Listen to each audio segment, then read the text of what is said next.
We have spent 7 years working with artificial intelligence to build cross-cutting capabilities. We have established a specialized blockchain area which has worked with companies, partners, and third parties in the financial sector to innovate payment systems.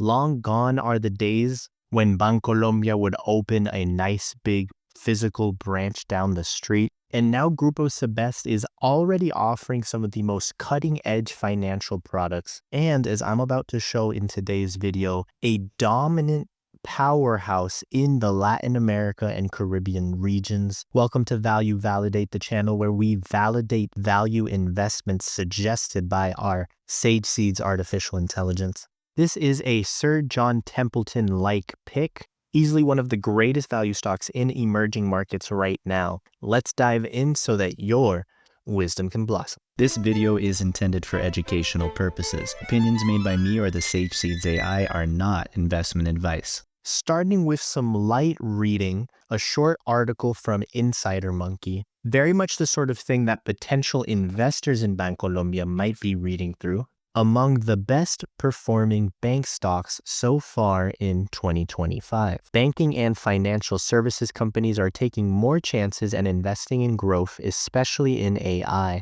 And let me know in the comments if you disagree with what I'm about to say, but finance companies, when they mention AI, many of them are quite serious adopters. Insider Monkey says that overall, Bancolombia ranks 6th in the list of best performing bank stocks. While they acknowledge the potential of CIB as an investment, their conviction lies in the belief that some AI stocks hold greater promise for delivering higher returns within a shorter time frame. I disagree strongly, and let me show you why. Bancolombia did restructure into the larger holding company Grupo Cibest, and as we near its 81st anniversary, looking at the valuation table provided by MarketWatch, we see that the current PE ratio is 13, but more importantly, its net margin under profitability is above 14%. This is not just good, this is really high for the banking industry. Is Bancolombia a solid growth stock? Well, Zacks Equity Research is going to provide us 3 reasons to think yes. Historically, earnings per share growth has been 58%.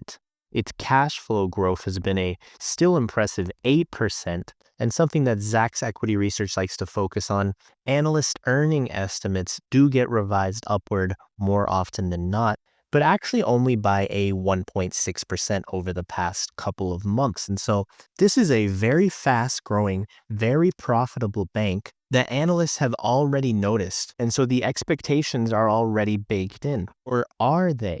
Anyone who tells me they expect a major global bank to continue averaging annualized cash flow growth rates in the high single digits is going to sound a little bit crazy right now.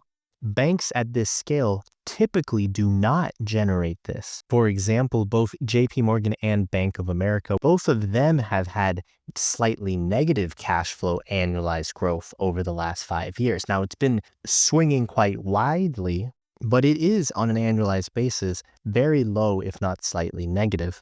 And so let's head over to marketbeat.com. I come to these guys often to see how many hedge funds are piling into stocks or not. Is it still early enough to benefit from this knowledge? Well, in the top hedge fund holders, we have Corient Private Wealth, Osaic Holdings, and probably the most recognizable name, although not even that recognizable, Tower Research Capital, which in the most recent quarter increased their stake by almost 800%.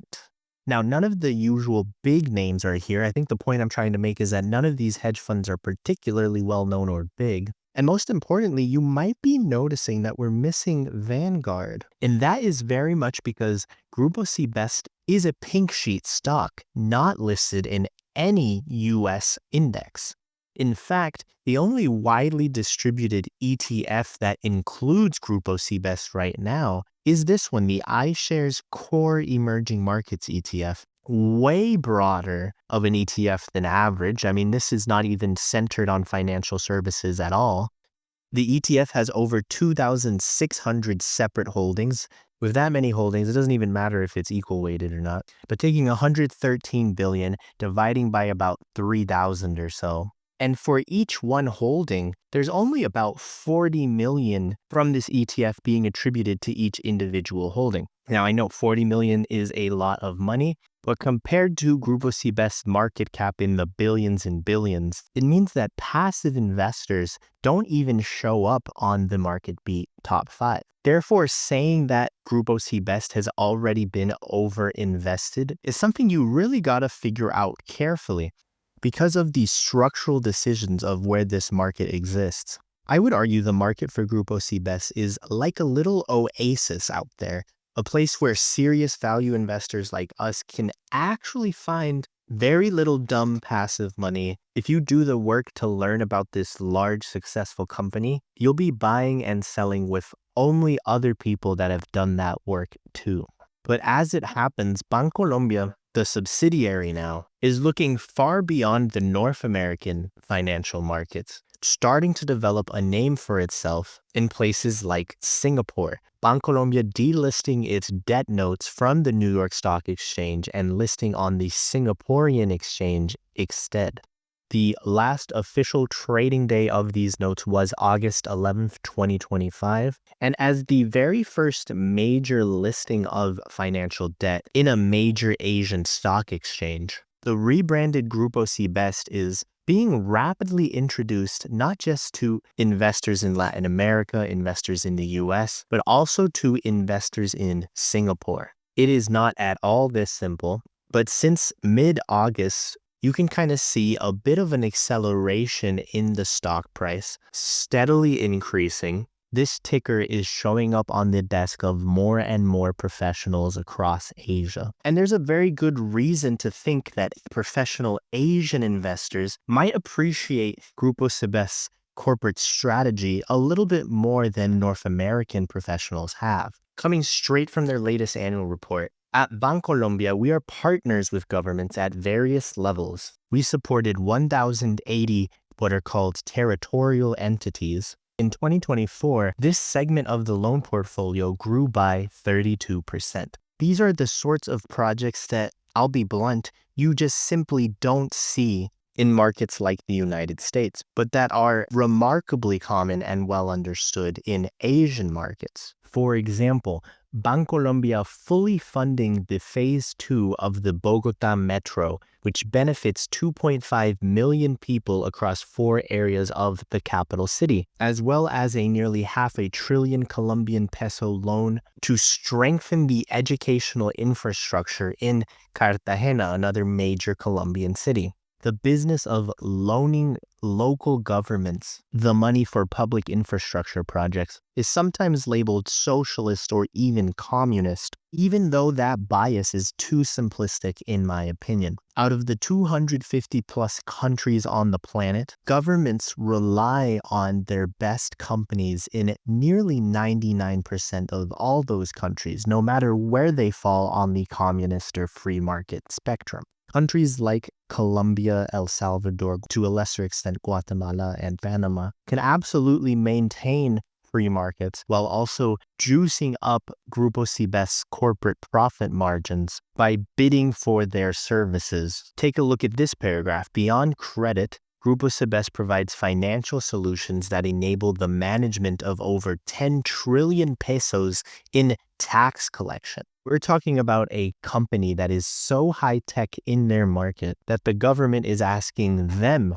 to do the tax collecting for them. And now looking at the income statement, the trust that these Latin American governments have in Grupo Cibest bleeds through in these 2 lines right here.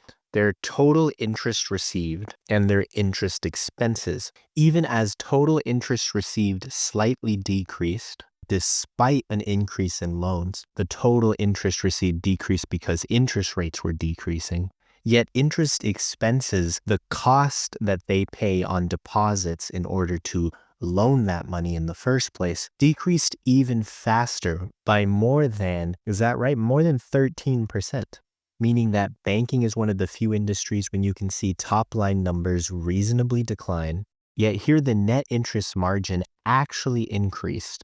We're talking about 20.5 trillion pesos as a sort of gross profit. We can't expect this every year, but in the last year, credit impairment charges actually decreased by a little over 2 trillion. Once again, Grupo Cibest blew analysts away, not spectacularly, but enough in an already very profitable income statement. We're seeing the key numbers just be a little bit better than they need to be over and over again. We have a super solid bank trading at a historically low PE and plugged into financial technology in ways that make it very difficult to imagine this bank losing market share. Say markets head the route of digital assets and cryptocurrencies, Grupo Cibest already has one of the largest global platforms for that, integrated into its already world-class global payments network, which is something that places like Coinbase and Kraken can't even say themselves. Say instead central bank interest rates are the defining decisions of the rest of the decade.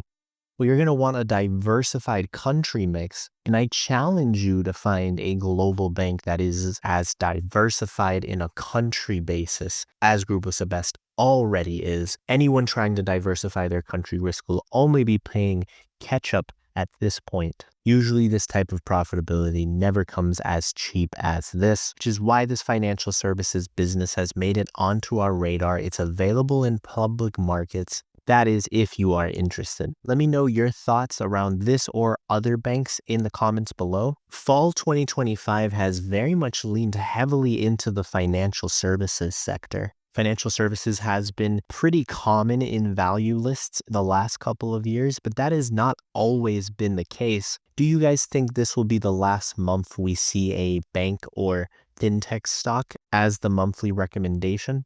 Let me know why or why not. While you like this video and consider subscribing. If you have some hype left over, please consider hyping my small YouTube channel so that more people can join our discussions, add to our collective wisdom. Thank you very much for watching, and I will see you in the next video. See ya, Sage Seeds.